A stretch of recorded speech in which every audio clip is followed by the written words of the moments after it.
Madam 25, 26 విద్యా సంవత్సరం ప్రారంభమైంది మొదటి రోజు. పిల్లల నుంచి ఎలాంటి స్పందన ఉంది? అలాగే ఇలాంటి గ్రామీణ నేపథ్యంలో పిల్లలకి మొదటి రోజే పుస్తకాలు గానీ, టెక్స్ట్ బుక్‌లు గానీ అన్నీ అరేంజ్ చేశారంటే ప్రభుత్వం చిత్తశుద్ధి ఎలా ఉందంటారు? వాళ్ళ ఒక లోకేష్ గారు యువ నాయకుడిగా, విద్యాశాఖ మంత్రిగా ఆయన పనితీరు ఎలా ఉంది? లోకేష్ గారి మంత్రి నేతృత్వం చాలా బాగుందండి ఆయన విద్యాశాఖ మంత్రిగా. ఎందుకంటే టెక్స్ట్ బుక్స్ అన్నీ ఇప్పుడు ఈరోజే ఇచ్చేయడం కూడా జరిగింది పిల్లలకి. అయితే లాంగ్వేజెస్ అన్నీ కలిపి ఒక బుక్కే ఇచ్చారు. అది చాలా బాగుంది. పుస్తకాల భారం కూడా పిల్లలకి చాలా తగ్గింది. అంతకుముందైతే 3 పుస్తకాలు ఉండేవి, తెలుగు, ఇంగ్లీష్, హిందీ. అలా కాకుండా ఆ 3 ఇచ్చేయడం వల్ల మొత్తం టెక్స్ట్ బుక్లు 4 వచ్చాయి. 7th క్లాస్ ఇది. చాలా బాగుంది. పిల్లలు కూడా చాలా ఉత్సాహంగా స్కూల్కి వచ్చారు ఈరోజు. చాలా బాగుందండి ఆయన లోకేష్ గారి ఇది ఆలోచన విధానం, సరళి అమలు చేసే విధానం, ప్లానింగ్ అంతా చాలా బాగుందండి. స్కూల్‌కెళ్ళే పిల్లలకి ఎలాంటి భారం పడకూడదన్నట్టుగా ఒక రోజు వారంలో ఒక రోజు నో బ్యాగ్ డే అనేది కూడా పెడుతున్నారు మేడం. సో దానికి తోడు ఈ రోజు నుంచే సన్నబియ్యంతో పిల్లలకి భోజనం అనేది కూడా ఏర్పాటు చేస్తామని చెప్పారు. కొంత మార్పు అయితే కనిపిస్తుంది. గతానికి ఇప్పటికి కొంత మార్పు ఏమైనా కనిపిస్తుందా?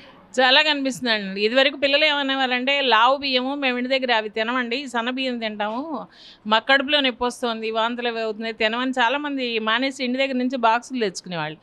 మేము ఈ రోజు నుంచి సన్న బియ్యం వండుతున్నారు, మీకు బయట దొరికే బియ్యం మీ ఇంట్లో కంటే బాగుంటుంది, అందరినీ తినమని ఇంకా బాక్సులు కూడా వద్దని చెప్పాం. దానివల్ల అందరూ పిల్లలు 100% పిల్లలందరూ కూడా తింటారనే మేము అలా ఆశిస్తున్నాం. అలాగే పిల్లల్ని కూడా మేము ఈ గైడ్ చేయడం జరుగుతుంది. గ్రామీణ నేపథ్యం మేడం. పెడన అనేప్పటికీ కొంత గ్రామీణ స్థాయి కానీ లేకపోతే చాలా మంది కుటీర పరిశ్రమలకు సంబంధించిన వాళ్ళు ఎక్కువ ఉంటారు. ఈ రోజు నుంచి తల్లికి వందనం పేరుతో ఎంతమంది పిల్లలు ఉంటే అంతమందికి కూడా 15,000 అనేది ఒక పథకం స్కీమ్ మొదలు పెట్టారు. సో అది ఎంతవరకు ఉపయోగపడచ్చు అనుకుంటున్నారు? తల్లిదండ్రులకి యాజ్ ఏ మీరు కూడా ఉపాధ్యాయురాలుగా అది చాలా బాగా ఉపయోగపడుతుందండి. ఎందుకంటే పేరెంట్స్ పనులకు పంపించే ఎంతో కొంత వాళ్ళ మీద డబ్బులు వస్తాయి కదా పాపం, వాళ్ళు దానివల్ల వాళ్ళకి కొంత డబ్బులు వస్తాయని ఆర్థికంగా ఇదవుతుందని వాళ్ళు ఆలోచించడం జరుగుతుంది. కానీ ఈ తల్లికి వందనం వల్ల వాళ్ళకి 15,000 వస్తుంటే వాళ్ళు ఉత్సాహంగా పిల్లల్ని ఇంకా మనం చదువు మానిపించకూడదు, గవర్నమెంట్ సహాయం కూడా మనకు చేస్తుంది అనే ఉద్దేశంతో ప్రతి ఒక్కళ్ళు, అంటే ఒక పిల్లకి కాదు ఎంతమంది పిల్లలు ఉంటే అంతమందికి ఇస్తుంది గవర్నమెంట్. అందువల్ల పేరెంట్స్లో కూడా ఉత్సాహం, వాళ్ళలో కూడా పిల్లల్ని స్కూల్కి పంపించాలనే ఒక రెస్పాన్సిబిలిటీ ఫీల్ అయ్యి అందరూ పంపిస్తారనే మేము ఆశిస్తున్నాము. సార్ మళ్ళీ విద్యా సంవత్సరం ప్రారంభమైంది. పిల్లలతో కలకలాడుతున్న స్కూల్ చాలా బాగా డెకరేషన్ కూడా చేశారు. సో ఏం చెప్తారు సార్? పిల్లల నుంచి ఎలాంటి ఫీడ్బ్యాక్ ఉంది? ఈ రోజున గవర్నమెంట్ మారిన తర్వాత అందులోనూ చదువుకున్న వ్యక్తి ఒక విద్యాశాఖ మంత్రిగా, యువ నాయకుడిగా లోకేష్ గారు పనితీరు ఎలా ఉందంటారు? ఏంటి మీ అభిప్రాయం? విద్యాశాఖ పనితీరు ముఖ్యంగా మన మంత్రివర్యులు లోకేష్ గారి పనితీరు చక్కగా ఉందని చెప్పాలి. కారణం ఏంటంటే ఈరోజు 2025-26 విద్యా సంవత్సరం ప్రారంభమయ్యే నాటికి ఇవ్వండి పిల్లలకి చక్కటి పుస్తకాలు, చక్కటి ఆకర్షణీయమైనటువంటి అట్టలతో పుస్తకాలు కూడా వచ్చాయి. రెండవది టెక్స్ట్ బుక్స్ వచ్చాయి, నోట్ బుక్స్ కూడా వచ్చినాయి. ఈ యూనిఫామ్ ఇవన్నీ కూడా ఈరోజే ఫస్ట్ డేకి మనం పిల్లలకి అందించగలిగాం. ఇది చాలా శుభ పరిణామం అని మనం చెప్పవచ్చండి.